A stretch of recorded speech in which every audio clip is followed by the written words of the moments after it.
What's going on, guys? It's Nick here, back with another video. It's Monday, so you know what time it is. Time for another mock draft. Monday, bit of a different setup this time. We're still going to do everything we've been doing before. So I said we are going to do an underdog draft where I broke down a full draft that we were doing throughout the week. That was a slow draft, but as you can see, the slow draft is operating very slowly. So what we're going to do is break down what I've done so far in this. Then we'll do a full draft in a second after this, and then like next week we'll just look at the rest of this. One thing to note, I know you can't see probably these people over here. We got JBLZY picking Nick Chubb and Aaron Jones here, and then FF Relevant, Tyreek Hill and Austin Eckler. If you wanted to know who is in the upper corner over there, I should be able to see everything else. Yeah, I kind of want to go over my thought process of this draft so far. These are all people who watch the videos, and so they're kind of drafting how maybe a lot of you who are watching this are drafting as well. And then we'll get into a full draft after this. So, one thing I want to note, I am at the 7 pick. 7 pick, you kind of have a decision to make. This is pretty standard to see is these first, really the first like 5, you know are going to be running backs. It gets to 6, 7, 8 where it's like, okay, who's going to make a decision on drafting Kelsey, drafting the first wide receiver, keep going with running back. I decided to go with Zeke, not only because I had him ranked 7th, so it just made sense to do. I just thought it was a little bit too early to go with Kelsey. And then with the whole Adams situation, I was actually considering basically, do I take Zeke, Adams, or Tyreek Hill here? And I kind of came down to the decision that I just figured one of these elite guys was going to be left. I just thought that one of like Diggs, Tyreek Hill, Hopkins, Adams, Ridley. I was actually considering Ridley as well with this pick. And I was like, I think one of them is going to be there. Let's just make them make the decision. I don't want to start off with 2 wide receivers anyways. And so would I rather have like Tyreek Hill and Adams and then whichever running back will be available in the next pick, which probably would have been Antonio Gibson, or would I rather just secure Zeke and try and get one of these wide receivers? That was my thought process. Also, I want to go over, this is a best ball draft, and so a number of things here. 1, drafts a little bit differently. So in a season-long draft, you have what, like 6 or 7 bench spots? And so in a typical league where you have 2 running back, 2 wide receiver, 1 to 2 flex spots, and then you're like, let's say 6 bench spots, you're kind of building evenly with running back and wide receiver. Maybe you have like 5 or 6 of each. In this, as you can tell, there are 18 spots in the draft, but you're only going to be taking like 4 or 5 running backs, and you're going to be loading up on wide receivers because 1, there's 3 wide receiver spots, so you have to start 3 every week, and 2, it's best ball, and wide receivers have so much variance to their game that you want to be capturing 3 really high weeks at wide receiver.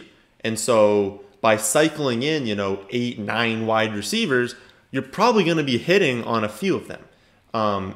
For running back, if you're just loading up on these mid guys, it's like it's just not providing as much value to your team, which is kind of similar to season long. I mean, in season long, I'm not loading up on mid-round running backs. I grabbed one in Chase Edmunds, which we'll get to my decision making and all these in a second. But just in general, you're only looking to draft like 4 or 5 total running backs in a best ball format. And my general strategy is to say, I think Zeke hits. He's my cornerstone. I'm just going to fill in 3 like lower end options. Hope that one of them hits. Hope that 2 of them hits. It should be able to get me enough points. And then I can perform stacks with my wide receivers, try and grab a tight end I like. That's my general strategy. But it's one thing that we're not going to be doing underdog drafts in every single mock draft, like just underdog, because it does draft differently. But it is nice to know like these ADPs are very, very accurate. These ADPs are going to be much more accurate than what you're going to see, at least right now, on Fantasy Pros. And so it's good to see what people are actually doing. Like people are actually taking Waller a little bit ahead of Kittle. I have seen that plenty of times. I don't remember like every single difference. I think maybe Jacobs goes earlier here. But I guess we can like kind of point them out. Kyle Pitts, first pick in the 4th round. So it's just more accurate. Yeah, that was my decision there. Got to this pick, and basically the decision was Devonta Adams or Calvin Ridley. To me, it is still Adams until we get like a just very clear Rodgers is not going to be their quarterback. I'm operating under the assumption that it's possible. And if he stays, and I just got Adams at the middle of the 2nd round, I'm at such a big advantage. And since you have to win, I mean, I think top 3 get paid out in these things, but you have to win, you know, like I have to beat 11 other people. To me, it just makes sense to go with Adams over Ridley. But if you want to go with Ridley there, I think that's a perfectly fine pick as well. Also, Ridley has like that minor injury, but it's not an injury. It's just he's recovering from the foot surgery. But regardless, I think the pick there, Adams, made sense. Come around, and I take Michael Thomas in the 3rd round. Have talked about not being super pumped about him, but he was what, the 1, 2, 3, 4, 5, 6, 7, 8, 9, 10. He was the 11th wide receiver off the board. I think I have him as the 10th wide receiver in the rankings. I think you got to realize that. Like, even though I talk about saying like he's got a huge downgrade, I mean, he was what, the 1st or 2nd wide receiver off the board last season. Like, downgrade to wide receiver 11 is a really big downgrade. He's almost coming off the board as a wide receiver 2. And so he was my top rated wide receiver. I looked at the running backs and it was like, I don't really want Carson. I wasn't in love with Swift. The chance that, I mean, Gurley could go there. They already have Jamal Williams. I wasn't in love with that. David Montgomery was an option, but I figured starting with Zeke and Montgomery, I don't know. I just figured it was like fine, but I wasn't in love with it. And then I just didn't want any other running backs. And I just thought I can wait a bit, try and grab one of these like mid options over here. Michael Thomas was a value, took him. Similar thought process with the Mike Evans pick. This was just like, I mean, I have Mike Evans as a single safest wide receiver, but also one that carries probably the most, if not like a top 5, just weekly ceiling. That's like the perfect pick in best ball. I know he's going to produce. I know he's going to have a few weeks that he's absolutely the top wide receiver, going off like 150 and 3 scores. And those are just players you love to get in best ball. So I thought that was a slam dunk pick. Would have liked Robert Woods, but honestly, I may have taken Evans over Robert Woods there. And then running backs, like I wasn't taking Jacobs over him, Etienne, like Myles Gaskin. Like I don't know, I thought that was a very clear pick. And so when I get to this point, I'm like, okay, now there's marginal utility, right? Like now if I take a 4th wide receiver, we are getting into bench options. Again, it's best ball, so it's not really a bench. Like everyone, it's whoever just scores the most points is getting thrown into your line. It creates an optimal for you. And so there is still value there, but I hadn't taken a tight end. I hadn't taken a quarterback. I only had 1 running back. And so by continuing at wide receiver after the Mike Evans pick, there's less value in each one. So that's why I started to go with quarterback. I've talked a lot about how the 5th round is where we're going. That's probably why a bunch of the subscribers took him in the 5th round.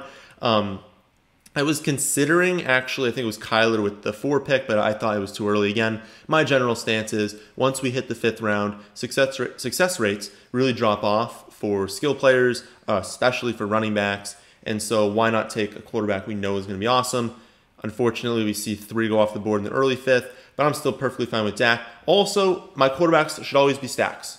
I want, in best ball, I always want to stack with my 2 quarterbacks, maybe 3 quarterbacks.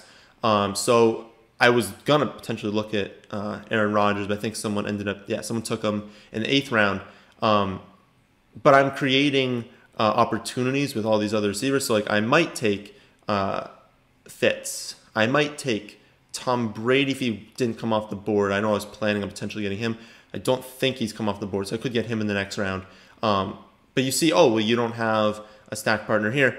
One thing I was thinking was taking Gallup in the next round. He got taken. But I paired him with Zeke. And for me, that is a fine stack in best ball. I get this question sometimes. Because he's not a receiver, it's not the perfect stack, right? Like I'd still prefer Amari. I'd still prefer Gallup. I'd still prefer getting CeeDee Lamb to stack with Dak. But I've captured basically every touchdown, right? So in a game where they score 40 points, I've still captured all of the touchdowns getting Zeke and Dak. And also, Zeke is involved in the receiving game, so he could absolutely catch a touchdown in a week. So it could be a situation where they score 40 points. Zeke has 2 rushing and a receiving touchdown. Dak threw for 300-something yards, ran one in. Like, that could absolutely happen. So I liked that stack because they're going to be such a good offense. I've captured almost every touchdown they're going to have over the entire season with 2 picks. It feels like a good strategy to me. So that was the justification for that pick, and I just wanted a high-end quarterback. We get to Chase Edmunds in the 6th round. Again, not in love with mid-round running backs, but the general thought is here, if Chase Edmonds is as good as he could be, he is like a feature back on this team, I mean, look at the start to this draft. Now you've got 2 running back ones. You've got 3 absolute studs at receivers. One of the best quarterbacks potentially. I mean, he could be the #1 scoring quarterback this season. So it's just more of like an upside pick there. Curtis Samuel in the 7th. I was debating taking Tyler Boyd here because I thought I might want to take Joe Burrow in the next round. So I was thinking going Tyler Boyd and then Joe Burrow. Of course, Burrow gets taken. So that kind of goes away. But at the end of the day, I had Curtis Samuel ranked pretty significantly ahead of Tyler Boyd. And I had him ranked as a really, really nice value in the mid-7th round. So kind of had to go there. Again, it's best ball. Maybe I don't take the 4th receiver in season long. But you have to start 3 of them. And they're taking the top option every week. And I don't know. I thought that was a good pick. And then I take Tyler Higby in the 8th. That is my last pick that we have here. Justification there, I was going back and forth between him and Noah Fant. I wanted a tight end because, again, I wasn't in love with a lot of the running backs. I basically decided that with Zeke and Edmunds, I'm just going to wait like a number of rounds and just take like 2 or 3 just like pure high upside guys and just keep loading out the wide receivers, grab another stack for quarterback. And so I kind of thought it was a great option to take a high upside tight end.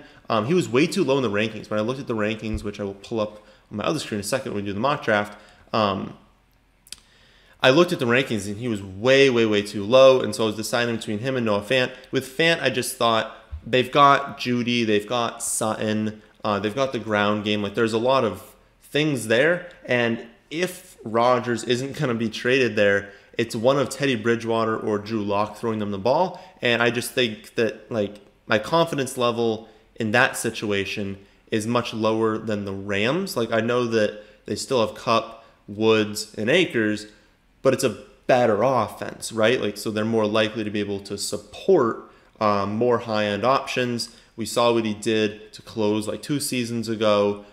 We've seen that Stafford is able to support, a high-end tight end. And it's like, I don't know, I just thought, I think he should be ranked 1 spot ahead. I believe that has him, 7th? Maybe 7th or 8th among tight ends, but I think it was ahead of Goddard and pretty much there. So maybe he's like 6th among tight ends. Yeah, I think he's 6th. So I think I have it Kelsey, Kittle, Waller, Pitts.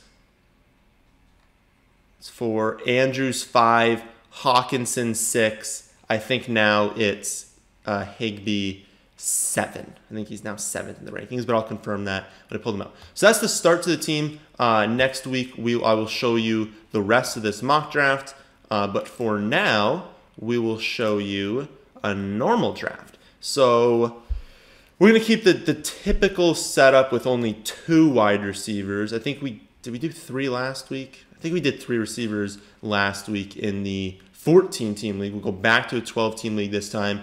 We'll randomize the draft spot, but not do 1, 12, 8, or anything that's 1 away from that. So not doing 1, 2, 7, 8, 9, 11, or 12. 3. All right, we'll do 3. And everything will keep normal. The only time we should really be changing that is if we're in an 8 or a 10-team league, and then in like different like PPR or standard, but in half PPR, 12-team league, typically you're not seeing massive positional values. Like you're not seeing everyone go out and have to draft a running back like they do in standard. You're not seeing heavy runs at wide receiver like in PPR. You're not seeing massive runs at quarterback like in Superflex. Half PPR, 12-team league, that's just like your typical setup. So we'll do that. We will go to the website, but unfortunately not show you guys what we've got going on over there. I have to log in. This is ridiculous. If we're going to be honest, I don't even like know my password to my own website. Thank goodness the computer knows for me. Okay. Pull up the rankings over there. Start the draft, and we will draft based off of my rankings, which of course, thefantasyfootballadvice.com, you guys can get access to. I feel like, did I add projections since the last video? I don't even fully remember. But okay, so we got the rankings up. We're going to probably take Dalvin Cook here, but we'll pull up the draft board for our 2 picks. Christian McCaffrey, Derrick Henry. I have Derrick Henry 3rd. I think it's pretty clear that Christian McCaffrey, Dalvin Cook, Derrick Henry right now are your first 3 picks in a I know in half PPR and in full PPR, I wonder about standard. I don't even make standard rankings because you shouldn't be playing in standard leagues. I feel like in standard, it might be McCaffrey, then Derrick Henry, then Dalvin Cook. But we don't give standard advice because you shouldn't be playing in standard leagues. Okay, draft board. We see a run, oh my goodness, a run at running back to start this off. After we take Dalvin Cook, they take Zeke, Barkley, Kamara, Jonathan Taylor, Cam Akers. That makes sense. Then Adams at 9, Chubb at 10, Tyreek Hill, Mixon. We see Diggs, Hopkins, Aaron Jones, Eckler, Ridley. Kelsey goes at 6, and then we see Metcalf, AJ Brown, Keenan Allen. That all makes sense. Nothing crazy has happened. As you saw in the best ball draft, it's definitely possible. Like Kelsey's a big question mark. We're going to see him go anywhere from like 7th overall to the end of the 2nd round. I mean, it's just going to completely depend on your team where someone wants to take him. There is no playbook for where you take Travis Kelce this season.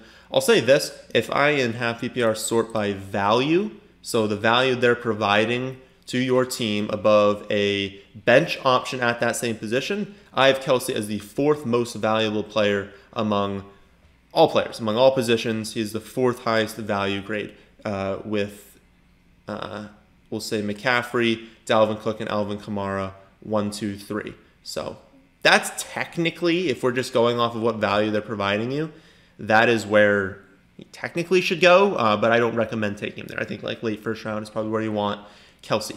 So we don't have to take like a specific position right now. I mean, we took Dalvin Cook, so our lean is towards maybe receiver here or tight end, not with quarterback, but I'm not afraid to take another running back and then just hammer out wide receiver in the middle rounds. Totally fine with that.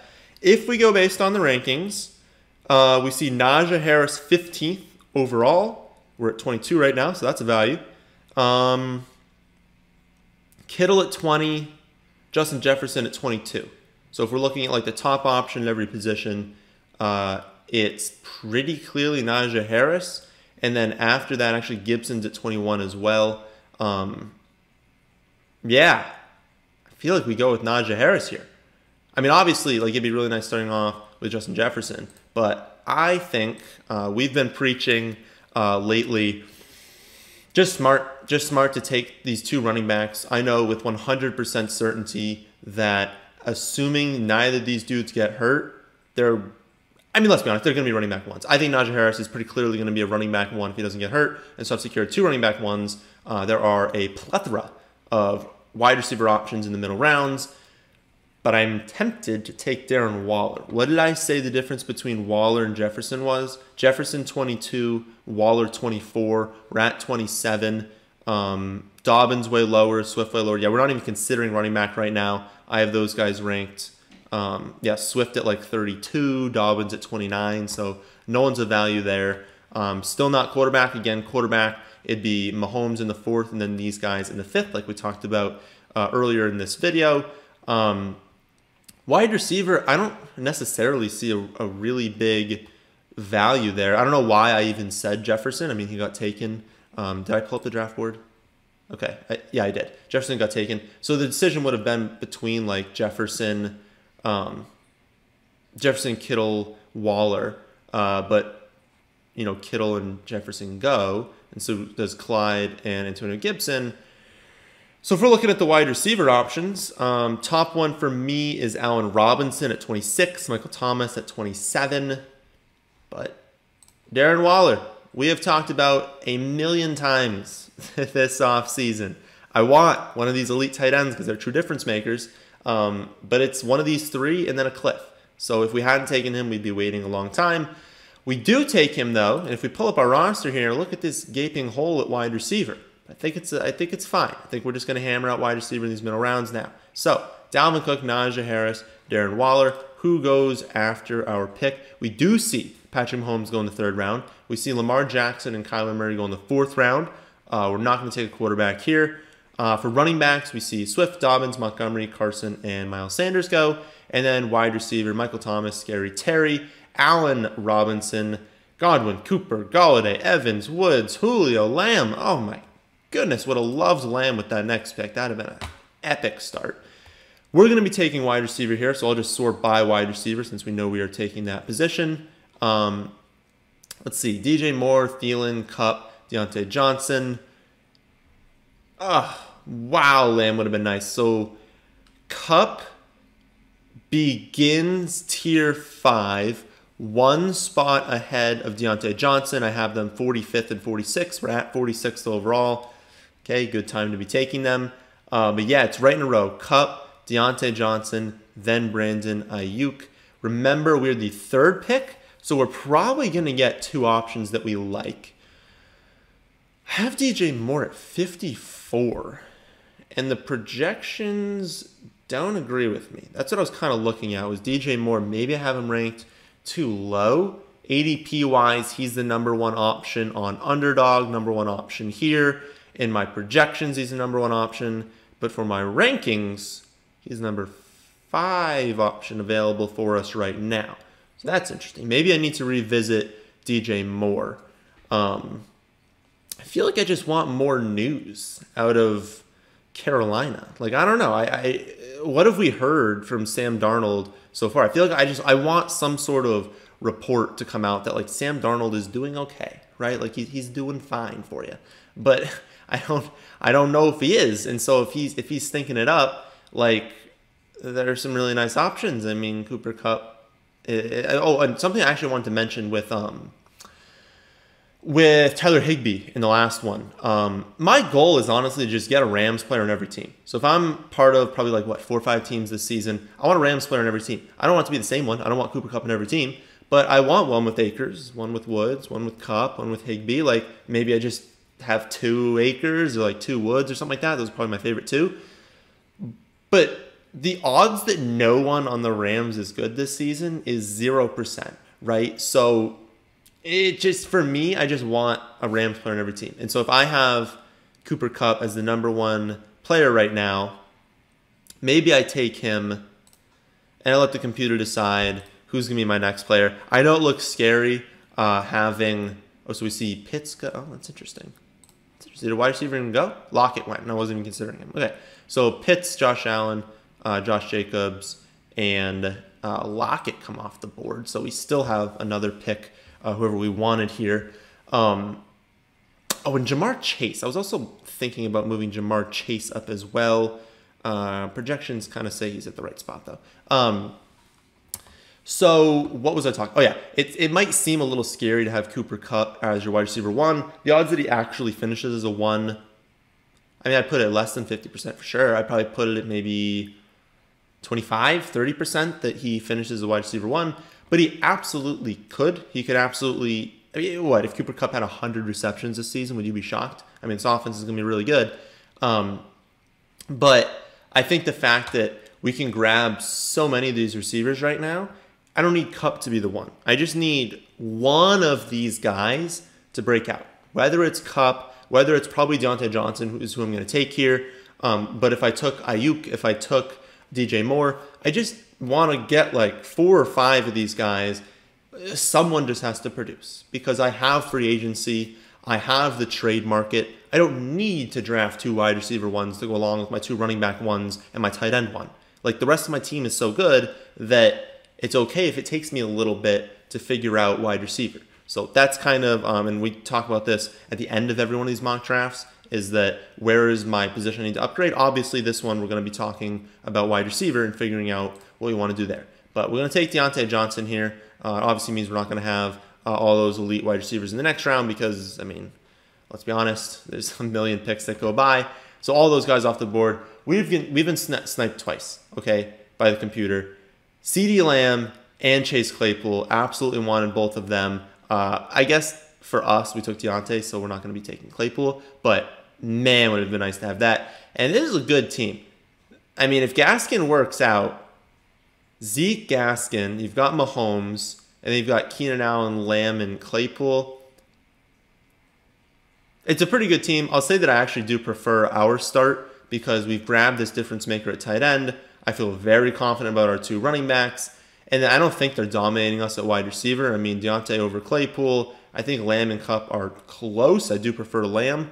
I don't think they're like dominating us at wide receiver. And given that you can only start 2 of them, I still like our start a lot. Quick glance at quarterback. We do see in the late 6th round, Dak still on the board. That's intriguing. Not going to go with running back. We basically, when you have a start like this, you've got to just assume that you hit on both of your running backs and just keep loading up wide receiver. So we absolutely need to take a wide receiver with one of these next 2 picks. But I feel like smart thing to do there is take the value on Dak, because it's the similar thing to what I just said last round. Maybe we don't have a wide receiver 1 between Cooper Kupp and Deontay Johnson. I think our odds have now increased to probably like 55-60% that one of those 2 is a did I say running back 1 before? Is a wide receiver 1. So with everyone we take, we're increasing our chance that we get one of these guys. But the fact that we have a consensus top 5 quarterback, a top 3 tight end, 2. I mean, where do I have among running backs? Dalvin Cook 3rd, Nadja Harris 9th, so 2 top 9 running backs. The fact that we have this, we don't need wide receiver to work out, and so I think by taking Dak there instead of another wide receiver, I'm just reinforcing that. I don't need wide receiver to work out early in the season because I'm loaded everywhere else now. Had I taken a quarterback really late, now it's like I'm not loaded at quarterback. I'm not loaded at wide receiver. I'm just limiting the areas that I have advantages in. I want to maximize the areas I have advantages in. So now I have an advantage over most teams at quarterback, tight end, and running back. My only flaw is at wide receiver. Now we hammer it out even more. So who among wide receivers do we have next? So we are in, what are we in the 6th tier? Are we in the 6th tier or are we in the 7th tier? Juju gone. Claypool gone. Curtis Samuel still there. He's the 6th tier player. Yeah, so Curtis Samuel is the only tier 6 player I have left. Have him 64th overall. We're at 75 right now. Good value. Chark is gone. So Deebo Samuel, is he gone? Deebo Samuel looks like he's gone. Then Devonta Smith. So those are my next 2 players. But the only tier 6 player left on the board, Curtis Samuel, of course I'm going to take him. I hope this isn't too similar to the other draft. I mean, I know I had Curtis Samuel and Dak in the other draft. I thought this was, no, it wasn't the term because I had that. Okay. I'm not going to lie to you guys. This computer knows what's up. Krispy Kreme's, man, takes Devonta Smith, who was the other receiver we were thinking about. I mean, are they like listening to me? Takes Jamal Williams, who is a running back we would be considering. Already sniped us on Lamb and Claypool. I don't know, man. That's a good team. That's a good team. Peter's doing well. So, looking at running back, we've got Michael Carter, Gus, Tony Pollard, but 8th round, I mean, we prefer them starting in like the 9th round, although we're effectively the 9th round at the 10th pick in the 8th round. Don't need quarterback, don't need tight end. I would say we probably still need wide receiver. We should probably just like back-to-back pick. Did I? Oh, I did the 2 flex spots. Okay, I was confused. So that's what I did not change from last week. So last week we did 2 flex spots because we were in a 14-team league. Totally missed that we had 2 flex spots in this one. I don't think it would have changed anything, but it would have made it much more viable to grab maybe another running back or another receiver ahead of Dak. But I still think I like what we had done. I didn't know there was no flex spot. Okay, so we have another flex spot. I think our best option here is to get 2 wide receivers. But I'm not against taking Michael Carter at running back, especially because now we know we have that extra flex spot. I can start these guys. I'm warming up to Carter a little bit. Reports are that I think Tevin Coleman's the lead guy right now. Let's be honest, Tevin Coleman is just a guy. He is not like a true difference maker at the position. He is a guy that I don't talk about being injury prone, but like he never stays healthy. Michael Carter kind of fits with this youth movement that they've had. Michael Carter's good in the receiving game, which is what we like in fantasy. Definitely not like a safe pick, but we're in the 8th round. I don't care about safety. I don't care about floor for anyone else that we're taking right now. You guys know I don't love Jarvis Landry because he's the ultimate safety pick, but he's got like no upside. Not in love with Parker. Don't want Corey Davis. I think that Elijah Moore is going to be the top receiver for the Jets. The fact that I'm talking about the Jets so much is concerning. Don't want Marquise Brown. I think their top receiver is going to be Bateman. So it's LaVisca, Gallup, Marvin Jones, Pittman, Mooney, drop-off. Okay, we definitely need to secure some of these wide receivers that we like. Rankings do have Jarvis Landry pretty significantly. He's the last player in Tier 7, 90th overall. Pittman, 96 overall, first player available. Actually, after Jalen Waddle. I have Waddle 2 spots ahead of Pittman. Projections, though, have Pittman right behind Jarvis Landry, literally 4 points back. Everything indicates take Jarvis Landry. I just don't love it. Like, it's a run-first offense. You know Odell is first, but I guess Odell's been injured so much recently. There's no scenario in which Jarvis Landry ends up as a high-end option. I guess no, I never like drafting players. I was going to say what you could do is draft Jarvis Landry, hope that he has a few good weeks, and then flip him for something. But you just never want to do that. You never want to draft a player saying like, oh, my intention is to trade him. It never works out for you. But do we take, I guess the 2 players I do want here are Pittman and Michael Carter. So do we take Michael Carter, grab our 3rd running back, take Pittman, grab another receiver we like. Now we have 4 receivers vying for trying to just find one wide receiver 1. That's probably the best option. So we'll take him, take Pittman with the next pick. I think it would have been fine if you took Jarvis Landry. But if you look back at Jarvis Landry's production, it's just like, it's so underwhelming. Like, it's just, he's so consistent that it's like every single week he's a wide receiver 3. And it's like, that's not what I'm trying to find with this pick. I skipped out on wide receiver for a while. I'm trying to find upside. And for me, the upside is Pittman. Pittman is very clearly the build of an alpha wide receiver. He's pretty clearly the best wide receiver at this point for the Colts. I think it's Pittman. Then I think it is Paris Campbell. Then I think it's T.Y. Hilton as just like, I don't want to say gadget player, but someone they just bring in for a lower percentage of the snaps and just have him run deep routes because he can't gain separation close to the line of scrimmage. He's not really a guy you want on screens. You'd much rather have Pittman or Campbell on screen passes. So he's going to be more of a situational player. Are they trying to take a shot deep? I think Pittman's the number 1 guy. When you got the number 1 guy this late in the draft, I think it's a smart thing to do. So we're more even now. We've got Dalvin Cook, Nadja Harris just headlining running back. We do have Michael Carter. We probably want to take another running back here and wide receiver. Probably do another pairing. You guys know Jamal Williams, the guy I'm looking at. Not a bad idea to pair Madison with Dalvin Cook. That just like secures us one of the top options. But I don't love taking handcuffs. If we're going to win this league, I want Dalvin Cook headlining it, not Alexander Madison. I still think there's a chance that Madison won't be the clear guy if Cook goes down. So probably won't be doing that. If we assume, because now Todd Gurley's visiting Baltimore, that's awful. I mean, how sad is that? If he joins Baltimore, I'll be depressed. I will genuinely be depressed because it means we probably can't draft Dobbins. It means that Gus Edwards is now less valuable. And you're obviously not drafting Todd Gurley.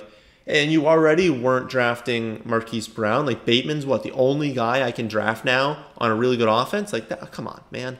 Please don't. Like, Todd Gurley, if you're watching this video, please do not go to the Baltimore Ravens. I think Jamal Williams is just a guy that he just consistently does more than people think he's gonna do, right? And if Swift went down, he's a guy that has the skill set to be a featured running back. I don't know that they would feature him, but it's at least in the cards. And at least I think he's still going to be valuable in fantasy. Not a guy we're starting, but we're not starting anyone in this range without an injury, right? Like, who in this list are you starting without an injury? So let's just take an upside shot. Maybe there's an injury at some point in the season. Probably want to take one more running back, then maybe 3 receivers. Because I feel good about Cook, Harris, Carter, Williams. Definitely want another one. Don't think I want 2, though. I think that for how long we skipped on a wide receiver, let's take 3 wide receivers after. I think pretty clearly we're taking Mike Williams here. I don't even think there was really a decision point to be made there, so we'll take Mike Williams. I feel like he just goes so much later. Like, I know I talk about Herbert. I think there's impending regression. I think you could take a step backwards, not a step forward. But Mike Williams is still the clear outside receiver, still a pretty big deep threat on that team. I don't know. I don't see a reason we should be avoiding him as much as we are. I mean, that was the 11th round for Mike Williams. I don't know. I feel like I always get him late, and I don't understand why everyone is off of him this season. So one more running back, 2 more, because we just took one of the 3. One of the 3 wide receivers we're going to take. There's a lot of receivers here that I like, so let's take the running back now and just secure whoever we want. We don't draft James White. We don't draft Sony Michel. So Salvin Ahmed, I don't know, man. I still don't buy that they're going into the season with Ahmed and Gaskin. I don't see it. I know that it hasn't happened yet, but I don't see them not getting someone else. Who's the most upside of anyone in this list? I want someone with a 0-point floor. Who could score 0 fantasy points this season but be good? Stevenson. We talked about, wait, what video was that? Saturday. The Saturday video I talked, it was briefly about Stevenson, but there are reports from people like around the team that they view Stevenson as like LeGarrette Blount. Now, I still think Damian Harris is the top guy, and I think that James White is used on 3rd downs, so Stevenson's upside is very small. But what if they use him like Blount? What if he's getting all of the touchdowns, but they would have to move to Mac Jones for this to even be a thing? But hey, I said 0-point floor. LeGarrette Blount in this round would have been really nice. I feel like it's him, Elijah Mitchell, because, I mean, for Elijah Mitchell, the path is thin, but you basically need Jeff Wilson to get cut, Mostert to probably get hurt, and then Mitchell to beat out Trey Sermon. So if you think that can happen, then Mitchell's a good pick here. But let's be honest, no computer's taking Mitchell, so we can just take the 2 receivers we want. So yeah, it's Mitchell. Mitchell, Stevenson, Hubbard if you think he wins the job as the backup.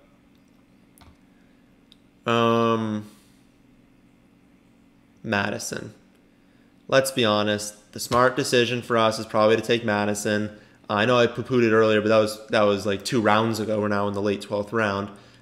If Madison is the clear backup, now we do have that security of Dalvin Cook going down. We can at least use Madison. Again, just to reiterate, the reason I don't like doing this is that you have to win, right? I don't want 2nd place. I want 1st place. Do I think I can win 1st place if Dalvin Cook goes down and Madison's the only backup? I mean, it's going to hurt my team. I'm banking on the fact that Cook stays healthy and I have 2 running back 1s. Is Madison running back 1 if Dalvin Cook goes down? I don't know that is true. So the thinking is, would I rather just take Stevenson, hope that Dalvin Cook and Nadja Harris are 1s, and that Stevenson turns into Blount? I don't know. It just feels so thin everywhere. Just take the handcuff. I don't know. It's thin everywhere. Take the handcuff. Now we'll take our top receiving option. Probably either Campbell or Gage. I don't remember which one. So I have Gage, then Elijah Moore, then Campbell, actually significantly back. I have Gage at 106, and we're at 147 right now. So let's take Gage. He's just going too late in drafts, especially. He was going too late in drafts with not even having the knowledge of Julio leaving. He's still going to produce, even with Julio there. Now Julio's gone, okay? Garbage defense. It's going to be a less efficient offense, but an offense that's going to have to play from behind a ton. no ground game to speak of whatsoever. They're going to throw the ball a ton. Gage is going to get a ton of targets. I just got him in the 13th round. It's ridiculous. Next up, I do want to take Elijah Moore. I mean, I have 2 Jets players, so like, just give me the L right now. But Elijah Moore's dominating camp. I tweeted out an article. He's crushing camp right now. And of course, you know, we're really early in camp, and it's the Jets, so their defense is trash anyway, so everyone should dominate. But basically, the article is saying that Mims doesn't fit what they kind of want to do on offense. And that's kind of why they brought in Elijah Moore, why they brought in Corey Davis. Those guys fit a little bit more to what they're trying to do. Mims hasn't been good. He's been dropping passes. He's been injured a little bit. Corey Davis has been injured. And it's just like Elijah Moore has just clearly been the best wide receiver. And if they can't restructure Crowder's contract, I don't know if that's been resolved yet 100%. So don't quote me on this. But like, they're not paying him what they're paying him right now. So until they restructure, and maybe they already have, but until they restructure, he's not going to be on the team. So Elijah Moore, and even if Crowder's on the team, Elijah Moore has been dominating. And, you know, no one has chemistry with Zach Wilson right now besides Elijah Moore. So I think that's an exceptional upside pick in the 14th round. I expect his ADP to rise 10th to 12th round. We'll say that. If the reports keep being good, 10th to 12th round pick is probably what he'll be at the end of the day. You know, the pick, what is it? Oh, it's defense. Okay. I don't know. We always just take the Bucks when we can because it's smart to take. It's smart to take teams with like good offenses. So here's the team. Of course, we always get dinged with our bench because we're going for this upside. They hate Russell Gage. They hate Elijah Moore. That's the reason for the grade. But I think this team is really good. Again, just like I said before, wide receiver. So early in the season, I'm looking for trades to get a stud wide receiver. I'm basically hoping that like Mike Williams has a nice game where he has like 100 and a touchdown, that Herbert looks really well and everyone wants to buy into this offense. I'm hoping that Russell Gage comes out with like 12 targets in week 1 and people are like, ooh, okay. Give me Mike Williams, give me Russell Gage. I'll give you this really good wide receiver. Maybe I have to throw in Jamal Williams if he scores a touchdown. Maybe I have to throw in Michael Carter. I have to throw something else in. But the goal is just to combine some of my bench into a 1. And that would allow me to have a 1 with Cup and Deontay Johnson, who I think Deontay Johnson could be a 1 as well. I mean, he had what, double-digit targets in like 10 of 12 healthy games last season. So Deontay Johnson's an incredibly young wide receiver. He could be a 1. If the Rams' offense is as good as I think it is, Cup could be a 1. And then the rest of my team's loaded. Cook, Harris, Dak Prescott, Darren Waller. I think Curtis Samuel probably doesn't finish as a 1, but he's a very, very quality pick that I can kind of rotate into that flex. I think consistently he can be a nice option for us in the flex. So I wouldn't love getting rid of him. I think he'd be a really nice option for us.